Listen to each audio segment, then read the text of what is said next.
السلام علیکم ورحمۃ اللہ وبرکاتہ۔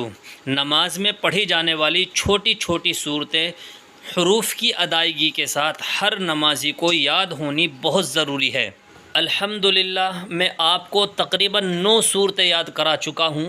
آج صورت نمبر 10 یعنی سورہ ناس، قل اعوذ برب الناس، یہ صورت آپ کو یاد کراؤں گا۔ اس میں ہونے والی غلطیوں کو بھی بتاؤں گا کہ ہم ان میں کون سی غلطی کرتے ہیں تاکہ ہماری نمازیں عند اللہ مقبول ہو۔ پہلے الگ الگ حرف پڑھ کر آپ کو سناتا ہوں اور اس کے بعد پوری صورت ایک ساتھ آپ کو پڑھ کر سناؤں گا۔ تو چلیے شروع کرتے ہیں۔ اعوذ باللہ من الشیطان الرجیم، بسم اللہ الرحمن الرحیم۔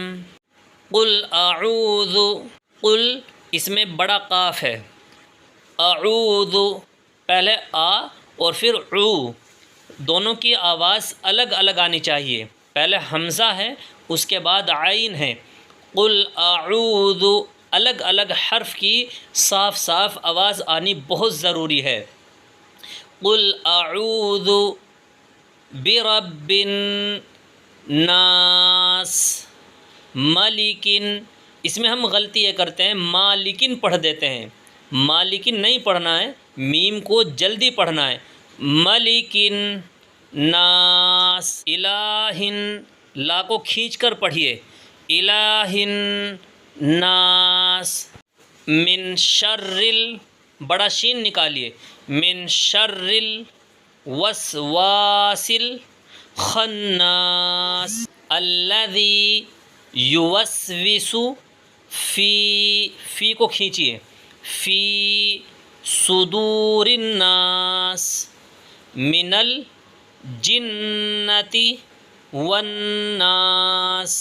اب ایک ساتھ اس طرح سے پڑھیے، قل اعوذ برب الناس، ملک الناس، الہ الناس، من شر الوسواس الخناس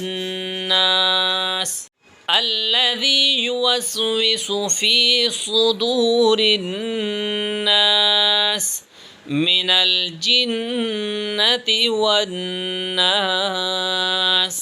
آپ اس کی بار بار مشق کیجئے، کلپ کو بار بار سنیے اور اپنی ذات سے پوری کوشش کیجئے، انشاءاللہ ایک ایک حرف آپ کی زبان سے صحیح ادا ہوگا انشاءاللہ۔